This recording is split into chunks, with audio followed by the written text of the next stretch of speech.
sometimes when you hear about topics like love bombing, you can't imagine that that would really happen. Like you think, surely people would know. But the truth is, anytime that someone manipulates you, tries to do something that's hurtful, and they know it from the beginning, there's a part of most of us that's reasonable, that I really do believe is compassionate. And we can't imagine doing that to someone if we're healthy.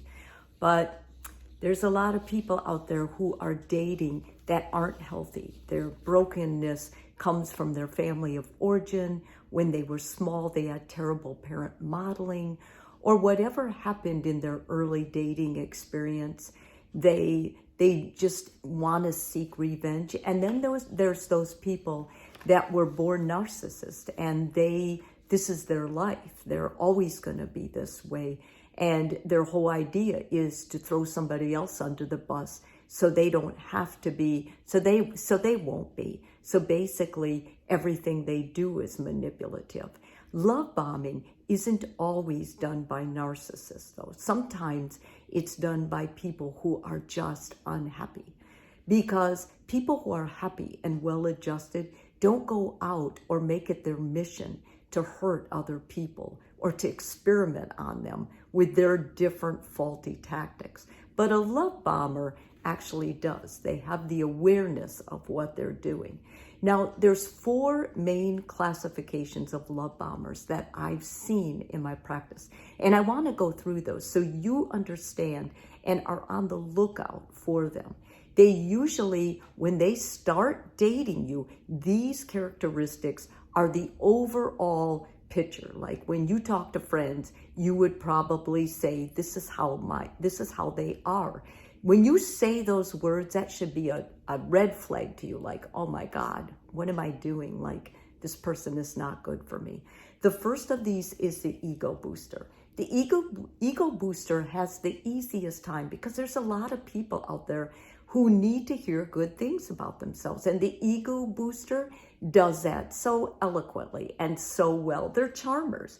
They come on. I mean, basically, they get it in their head that you're the prize. And the challenge is to win the prize. And that's how they hook you. They boost your ego. And they don't do it once. They don't do it twice. They do it all the time. And when you start seeing this consecutively through the first date, the second date, the third date, you start noticing this person does this. Okay, guys, that's time. You need to break it off. It isn't going to get any better. The second one is the ego wounder. These manipulators are after people who feel really good about themselves, really confident. And that's because they aren't. They're insecure. They're not confident, but they're manipulative. So what they do is they'll find a way to hook you, to compliment you on your confidence, and then they'll start destroying you. They'll do everything within their midst. Once you are vulnerable with them, once you really care about them, to start destroying you. They'll tell you you're too chubby, or they'll tell you you're not the perfect body size, or they'll start picking on flaws of your face. They may say you have a big nose, or your chin isn't right, or something like that. They'll find little ways to jab you. Their whole task, their whole mission, if you will, is to make you feel as small as they are inside. And believe me, I have seen people like this destroy their partner. And all the while, their partner's still vulnerable. Their partner still feels like they need them. You don't need this kind of person in your life.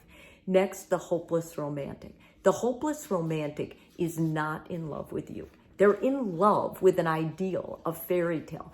They will go to extraordinary means to create something romantic with you. It doesn't mean they care about you. It means they care about the scene. They're setting a scene.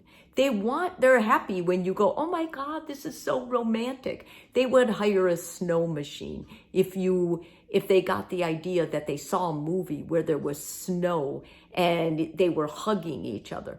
They'll go to any length. But what you have to understand is they're taking you and fitting you in. You're like a square peg in their round, crazy hole of romanticism. They'll move through you. After it's no longer interesting with you, they'll create a new fairy tale with someone else. And once again, if you were able to ask that other partner, that new partner, they would have to say they're crazy romantic. That's because the romance, setting the scene, is where they're at. They can manipulate it, and they do, and they can ruin you with that. And they do. And the last one is the practicing partner. A lot of the practicing partners are narcissists. And what they'll do is they'll get you, they'll charm you, they'll do whatever they have to get you to a point where you are really in love with them and you want to commit. And then they will prolong things. They're like, well, I don't think we're ready yet. I don't feel, or they always have another thing. They're not ready to move to the next stage. They're not ready to commit because they have no concept of what love is.